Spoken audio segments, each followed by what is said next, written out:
Okay. Okay, so 6:23. Mr. Mayor, I move that we deny ordinance 6346, 6347, 6348, and 6349. Second. Motion second, all in favor? Aye. Opposed? Motion carries. Move to item E1, proposed resolution 6678. Linda, you'll read it first, please. A resolution of the City Council of the City of Sherman approving and authorizing execution of a master development agreement among the City of Sherman, Texas, Crossroads Hospital Development LLC, Ivy Hotel Group LLC, CFP Sherman LLC, for the development, design, and construction of an estimated 80-bed acute care hospital with appropriate site amenities supporting the same within the City of Sherman, Texas. Finding the opinion in which this resolution is passed is noticed and open to the public as required by law. Thank you, Linda. Could you go ahead and read proposed resolution 6679, please? A resolution of the City Council of the City of Sherman approving and authorizing execution of the pre-development loan agreement of CFP Sherman LLC, the City of Sherman, Texas, Crossroads Hospital Development LLC, Ivy Hotel Group LLC, AP Gulf States Incorporated, Phoenix Industrial Development Authority, and E4 Architecture for the commitment of funds for pre-development expenses related to the development, design, and construction of an estimated 80-bed acute care hospital and appropriate site amenities and supporting the same within the City of Sherman. Finding the opinion in which this resolution is passed is noticed and open to the public as required by law. Thank you, Linda. Robert? Yes, Mayor and Council, several months ago, had members from the Ivy Group, Robert Colombo and Brian Garcia, approached the city about a proposed new development relating to this hospital. This is in the planning stages right now, of course, but this would be approximately 80-bed care facility located on the south part of town there, Crossroads Development, which is just north of Highway 1417, west of Highway 75. And this project would be the agenda items tonight are really related to the pre-development phase of this project, which would be phased project itself. So these agenda items relate to the master development agreement amongst the city and the other development partners for a nonprofit entity that has been recently created to pursue finalizing the plans for development. And then ultimately, assuming those plans are vetted out, the ultimate construction of this facility at the conclusion of that. So that's E or E1. E2 is the mechanism by which that pre-development phase would be funded, which is proposed to be a loan agreement amongst the interested parties, and including the City of Sherman. But there are multiple parties that would be involved in this loan, with the idea being upon completion of the pre-development phase and the ultimate issue of debt by the nonprofit for the construction of the facility, for this loan to be paid back to all of the lenders in this proposed agreement, also at a rate of 5%. So staff has been meeting internally and been meeting with the developers on this project. I believe it is a great opportunity for the city to contribute towards in a short-term basis these further activities that are being proposed. This is not, while it's not a City of Sherman project per se, we would be one of several participants in this project. And I would like to invite Robert and Brian up to maybe tell you a little bit more about what got them to this point, and then maybe also just into what the next few months holds. So Robert or Brian or both, or whoever drew the short straw, will come up and speak to the council a little bit. And after they're done, I'd like also Chris Carney, who is from Abernathy Roeder, who's been working diligently on this. The actual agreements that are being contemplated tonight, ask him to kind of come up and clean up anything that we didn't discuss and allow you guys to ask council to ask questions to any of us about the project. So, floor is yours, gentlemen. Bobby, thank you. Honorable Mayor, members. It's an honor to be here in front of you to discuss and answer any questions you may have for this exciting project. When we started on this investigation 8-9 months ago, we had the pleasure of meeting with the landowners who fortunately, through the city council, had a zone for a hospital. And explaining to them and walking them through an alternative financing method as the use of the nonprofit versus trying to go through the traditional funding sources that at times can be very difficult. Not so much the debt side of it, but finding the equity side for a project of $150 million to create a state-of-the-art nuclear hospital in Sherman can be difficult. In talking with Mr. Hefton, we know that the dating has taken place over the years with 5 to 6 different developments. We promise you that we will be different. We believe we have the ability to get this accomplished. The pre-development phase, what you described, is an extremely important part of the funding process. Through that pre-development phase, we go through the design of the process, budgeting of the process, cost of the process, and through the market feasibility of the process. That allows us to, if we need to grow the hospital, to have the ability to adjust it upward. If we think the hospital should be 80 beds, but it should be 68 beds, it allows us to adjust that, adjust all the financial projections that go with that, and subsequently adjust the request to the bond investors who will eventually fund this. The beauty of this is that it's not a city hospital, but the city is the beneficiary of the hospital. It's run by the 501c3, goes through all the same processes that most hospitals, all hospitals do, with an exceptional operator, with a board, and so on and so forth. And then that board and the 501c3 report from the city. So as a beneficiary, the city is actually involved, but not as involved as they would be if they actually had to own and operate the hospital. At the end of the bond term, I know it's been described, somewhere in between when the bonds are offered and the end of the bond term, the decision to proceed with the hospital, whether it be to refinance or to sell or to continue as it is, those decisions are basically made by the city through the 501c3. We hope to get started very quickly. We have one of the top 3 feasibility market study groups ready, teed up to go. We think that the pre-development phase will probably last somewhere between 8 to 10 months. We're going to try and make it 6 to 8 months. We have an ample budget that we presented to you, and our goal is to come in below that budget. The time is of the essence. I mean, these deals are successful when they're on time and on budget. When they get delayed and they go and they get carried, into going left or going right, that's usually when the end up. Robert, just as a point of clarification, under this structure, who would be the owner of the hospital facilities itself, bricks and mortar, all of that? This is Brian Garcia.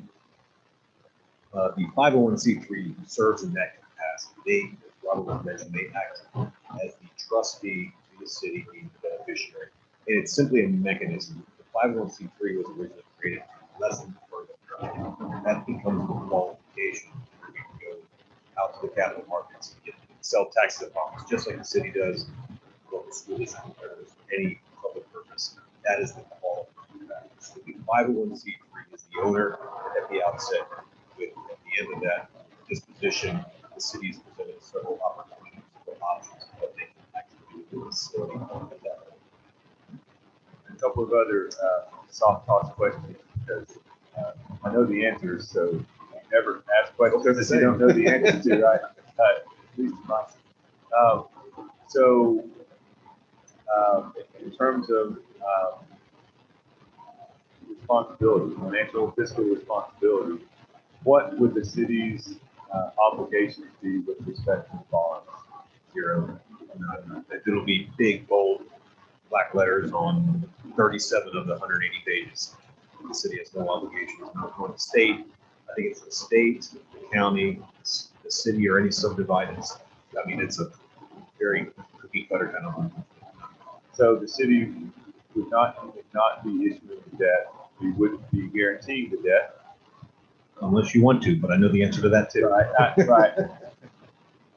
And would not be lending its full faith and credit AA bond rating towards this. This is truly an obligation of the 501c3 that does not affect the city's ability to issue debt in the future or obligate the city to repay a portion of its debt at any time during the project. 100% correct. And the city gets that on their money. Upon successful closing and funding, yes, that gets reimbursed as a line item from the proceeds. One other aspect that, Dr. was speaking at it, is that during that period of time that the hospital is being operated and the bonds being paid off, any surplus cash that comes down to the bottom line, it cannot go to any other place but the city. Of course, it's a nonprofit, it can be no profit. So those funds are allocated to the city to use for roads, for project services. I know the answer to this question. You guys, there is no intention of asking coming back for any rebates or tax abatements or property tax abatements or anything of that nature. Is that right? That is the intent. The intent is to get this pre-development dollars, again, go through the process as Robert mentioned, and then we can get it into the capital markets as quickly as we can. Again, markets are very opportune right now. It's not credit, hospital credit. They've got the desire, tax exempt. So it's time is of the essence.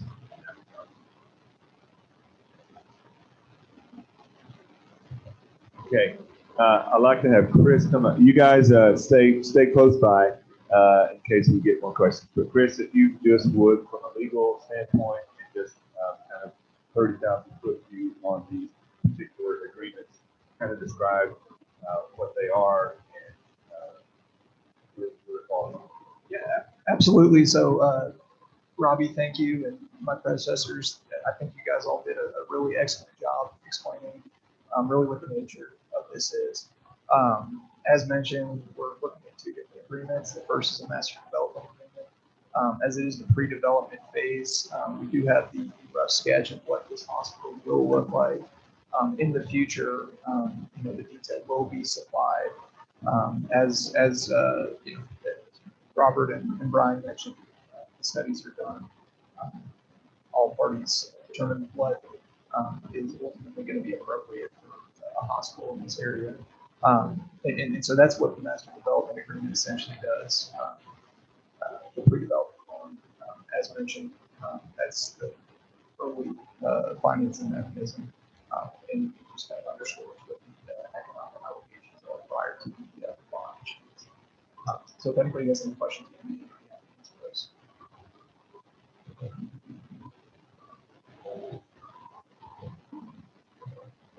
Thank you. All right. Yeah.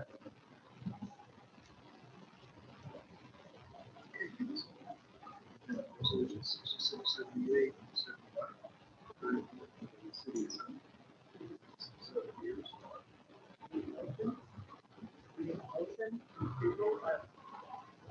Make a motion for approval, resolution 6678 and resolution 6679.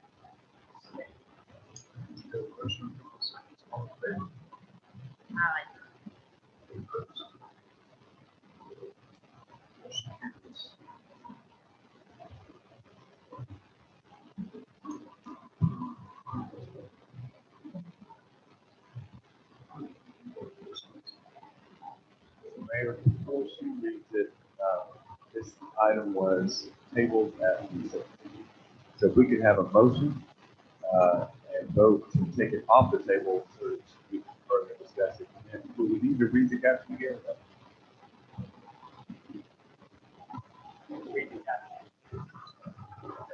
Mr. Mayor, I move to untable resolution 66. Second, all in favor? Aye. Any opposed? Item is untabled. Okay. Resolution 6650, a resolution of the City Council of the City of Sherman authorizing execution of the development agreement between the City of Sherman and Brown Lewisville Railroad Family First LP for the construction of public facilities for 695 Highway 11, Sherman, Texas, and the City of Sherman, for territorial jurisdiction. Finding the meeting at which this resolution was passed is noticed and open to the public as required by law.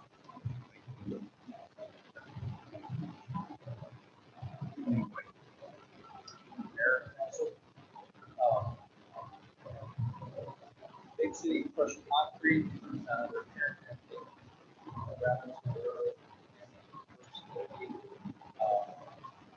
Big City Crushed Concrete, they're a company that takes concrete projects, basically recycles it, crushing.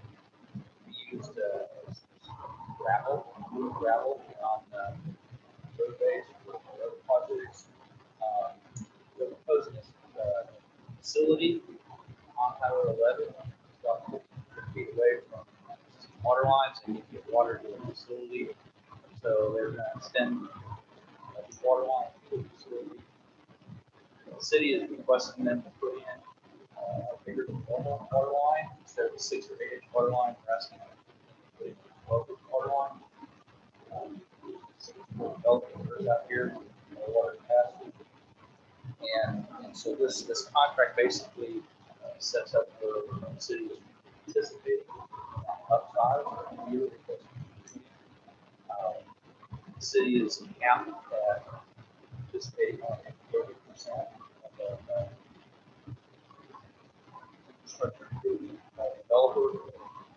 The cost of this upsize is more than 30%. Water line. So in addition, we are also waiving the costs of review inspection fees. That gets it close to the cost of the upsize. They're going to pay the difference. In addition, this contract sets up a discount rate for crushing concrete to a certain percentage amount. The city maintenance crews, they use operations.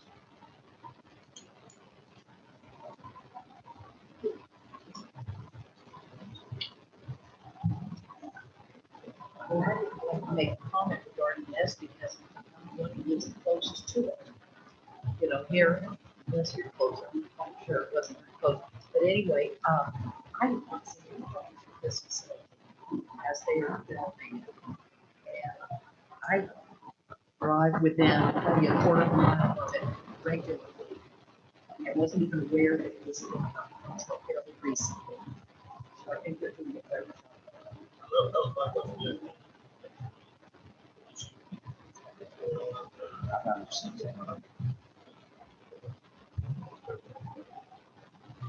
And I do have a employee or a member of Big City Crushed Concrete.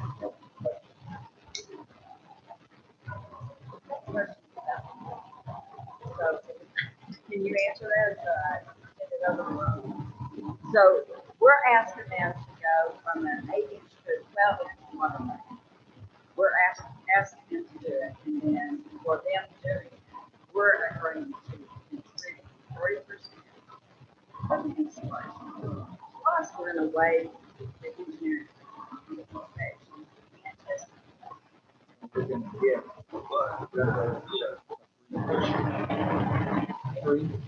Free, I thought there was a discount. Yeah, better rate, yeah, not free. That's a good discount. And the cost, they're obligated to extend a 6 or 8 inch water line to their facility. The city has asked for 12 inch.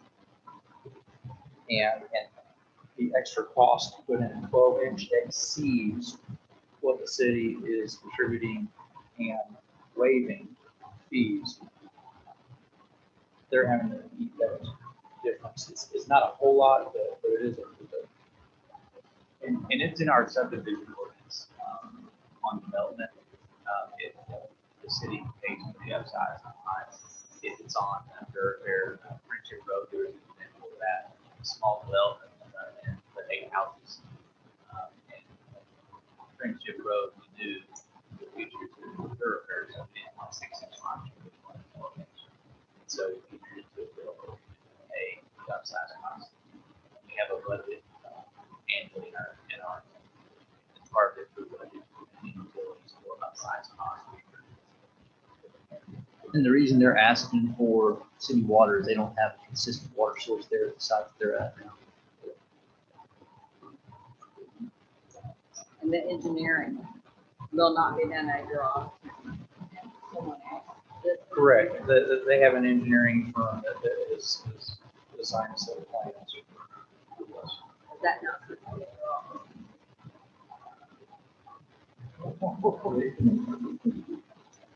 It is, but it's for their development and they're paying 30, they're paying 70% of that cost. Second. Motion second, all in favor? Aye. Opposed? All right, here, we got to skip 2 pages. All right, we are to item F1. But in this one, the construction of Hillway Drive extension. Sat down too quick, Wayne.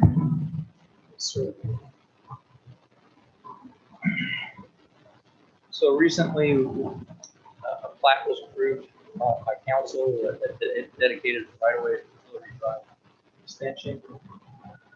This extension is needed for safety purposes, so that we can eventually close off Knollwood where it intersects Drive right by Travis. Hillary be extended from Knollwood to Travis and so close that intersection off. At Knollwood and North Creek Drive, Tech Stop's planning on putting in a traffic signal this next year at North Creek Travis, and we have to keep that intersection of Knollwood closed really safely activate the system. Just requesting advertising plans. Plans are pretty much ready. We've been advertised this month. We'll have bid opening probably February. Council February, March with the award of the project. Get it under construction March, April. Should be done by this summer. No, I have another question. I really do. Is this not something we can do in-house? I mean, to advertise for somebody else to do it, is it not? No, it's the project this goes,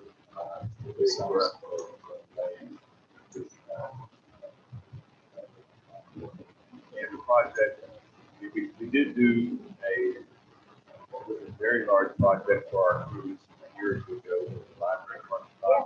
They did a fantastic job, but it ate up so much of the entire time. That was kind of catching up after that. That was the summer we had 158 degrees.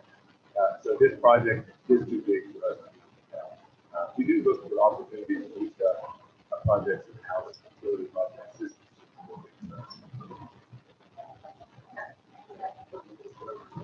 Motion second, all in favor? Aye. Any opposed? Thank you. Trying to say that. Okay, next item, which is joy recognition of City of Sherman certificate of achievement for excellence in financial report. Congratulations. Why did it have 2019 on your award, Mary? Why does it have 2019? They just now finished their behind this year. Evaluating.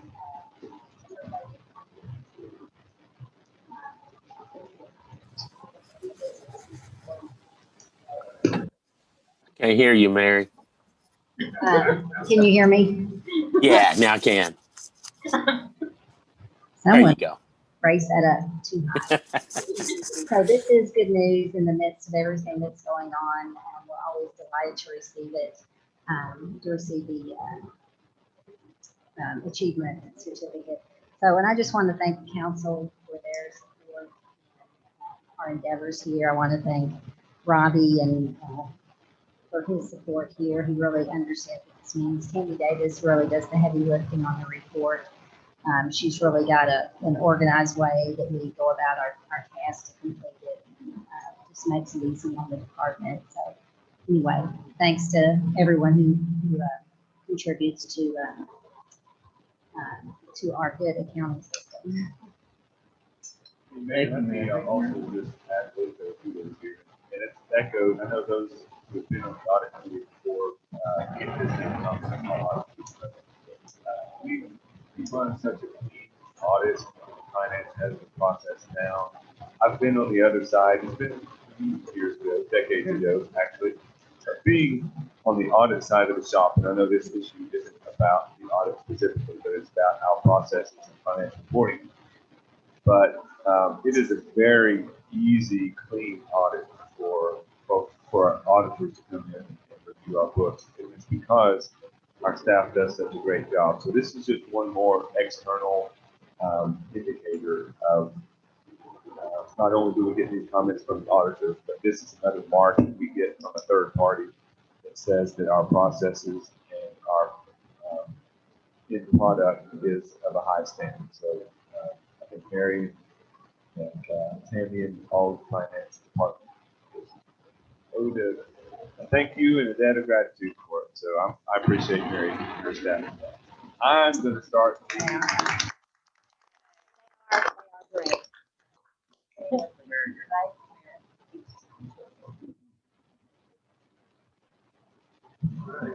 Here's the G2, receive approval of progress report from Sherman Economic Development Corporation President Ken Shaw.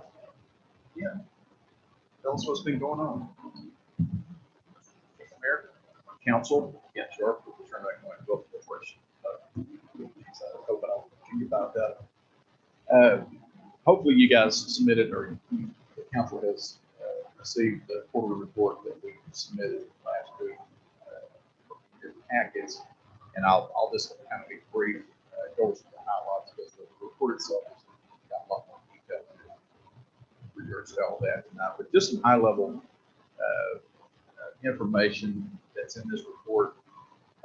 And this report covers October through December. So the fourth quarter of 2020 is our first fiscal year. So the SEDCO board during that quarter approved resolution SEDCO 2020-2029, and that was authorizing the purchase of 10.33 acres of it's a vacant land at the southeast corner of Dorset Drive and Howard Drive. It's basically right between Tyson and Kaiser Aluminum, 10.3 acre lot that lies there. We will given the opportunity to purchase that at a really good price, so we chose to make that acquisition. The board also sold to the city via resolution 2020-10, 10 acres of vacant land on Progress Park 1 to law enforcement center. So include both of those transactions.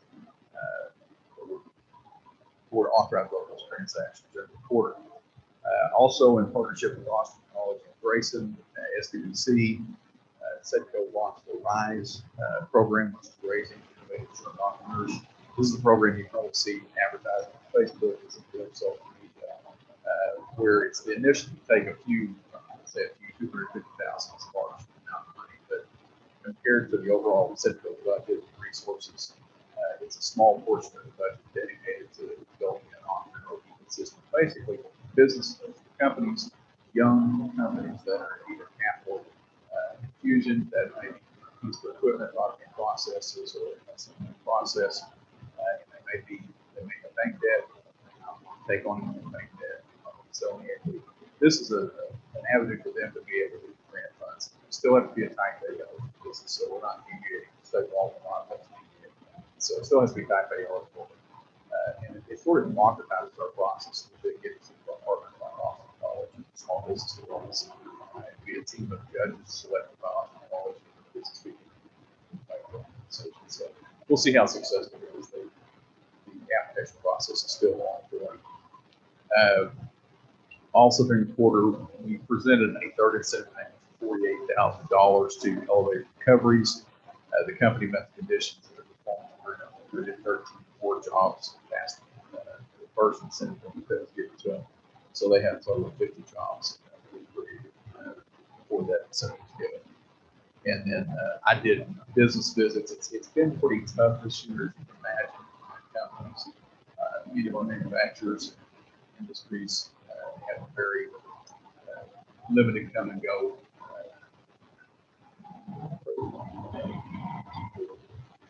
policy as far as people coming and going in COVID. So I just really the last quarter was starting getting people to go back into plants, visit business retention expansion.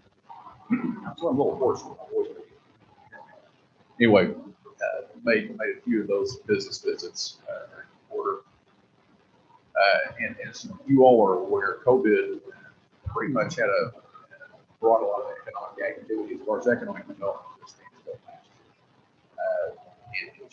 It was what it was. I mean, amazingly, across the state, I've just years across the state, there were a number of bills that did get done. A lot of those have been in the works. It's hard. New bills starting, site visits, that kind of activity. It would really take a while. March. The last quarter, though, October to December, it picked up. We saw a lot of that. We were shortlisted. We responded to over a dozen RFPs and submitted request for proposals about 12 projects. We got shortlisted on 2 of them. Highlight. They were both chief production ones. One of them, first was the capital expenditure, about $40 million. I think that was spent about 50 years. They came out to a site visit that showed the levels of board. The county officials liked the site, had all the right stuff, said we didn't have production there. So they decided to go from the place. They're probably going to locate out there in other areas somewhere. They use a lot of actually took alternative cheese. So they're studying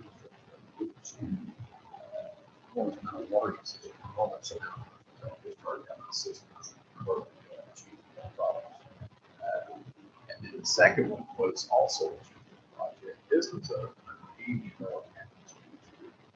When we shortlisted on it, we found out just for the year, and it's 400 jobs done in a year. They also, not because of the deal, they all the cheese that's already been made, repackaged introduction to other markets.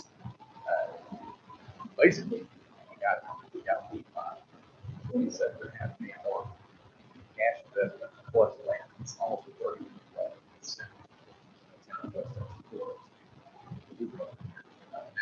We, as a general of thumb, would say our incentive is in the range beginning 5% capital investment. So basically, the company got some $30 million, $5 million incentive cash capital investment. Discount is putting in like 15%, 60%. So I personally question the wisdom. Like that's going to be a long payback. Let's go there. Nevertheless, plus they were looking at like initially proposal. The company had said they were looking at salaries of $40,000. That got decided. At the end of the day, said $11 million an hour. Definitely not. So anyway, those are 2 companies. We currently working on 15 active projects with $2.2 billion in investments, would be 5,700 jobs distributed through those 15 projects. But the fact of the matter is, it's very competitive. There's a lot of power. So Bad news is, we didn't land one last year. Project.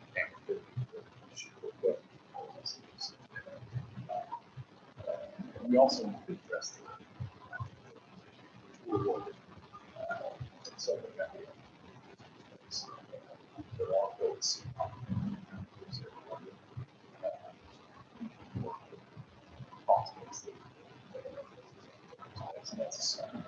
industrial. There are some opportunities there. Over the next few months, next 6 months, that's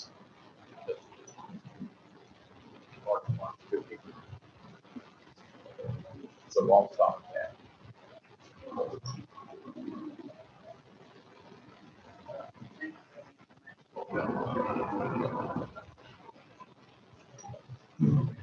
Don't want me out of here. Thanks, No, Ken. you did a very good job. A lot of cheese. We need some house here, but I heard. Is it really cheap free for this place? Consider approval of the annexation schedule and adoption of approximately 57.88 acres of land located north of US 82, east of Plainview Road, and west of FM 131, adjacent to the Sherman city limits in the city of Sherman Station territorial jurisdiction. Directing the Department of Engineering Services to develop a service plan in the area to be annexed upon approval of the annexation schedule. So G3 and G4 are actually related. These two annexations, G3 is about 7 acres, and the next item is 136 acres. It is part of a master plan development. This is the third one we've seen at the staff level. These two agenda items will set the annexation schedule, which the actual public hearing will be the next council meeting. It also develops the service plan for this project. PNC has approved the plan development. The intent is as soon as these two public comment and y'all's direction, next step will be approval for the locations of these is just 152, 1417, and Travis Street.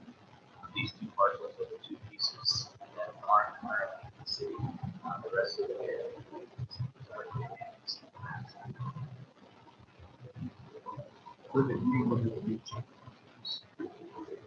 Consider approval of the annexation schedule and plan for adoption of approximately 36.94 acres of land located north of US 82, east of FM 1417, west of Plainview Road, adjacent to the Sherman city limits in the city of Sherman territorial jurisdiction, and directing the Department of Engineering Services to develop a service plan for the area to be annexed upon approval of the annexation schedule. Right, council. Questions on these two items?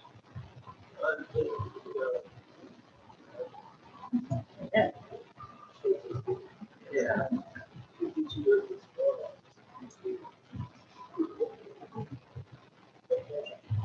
Second. Yes. Okay. We have a motion second, all in favor? Aye. Any opposed? We are to media questions. Okay. Council comments. Mr. Mayor, do we have an executive session? Yes. No comment. Okay. Yeah. I've got lots to say, really don't want to hear it. Okay. No comment. Great job, Mary and Tammy, and then Okay. Oh, well, fine. Yes, congratulations, Mary. I've always enjoyed getting those letters saying how wonderful you guys are. So keep up the good work.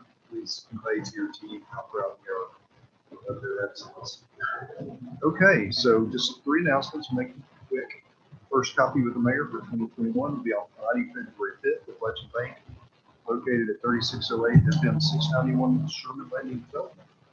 We get started about 8 with a great guest speaker, networking, community announcements. So come on out and see the new bank. I hope you'll join us for our 4th annual Martin Luther King Jr. Day of Service on Monday, February 18th. Starting at 10, we'll meet at 922 East Street to clean up Dr. Martin Luther King Jr. Memorial Park, followed by an afternoon of food and games. So make plans to attend. And lastly, we're here with local charities. Habitat will hold their annual Habitators fundraiser on Saturday, right here in the municipal ballroom. And then we'll kick off at 11, raise funds for house construction, repair, and partnership. The city council will now hold a closed executive session pursuant to the Texas Convenience Act, section 551.071. Consult with the city attorney in section 551.072 to deliberate on purchase, exchange, lease, or value of real property, and in section 551.0 subject to deliberate on economic development. It's 7:04. Adjourn to executive session.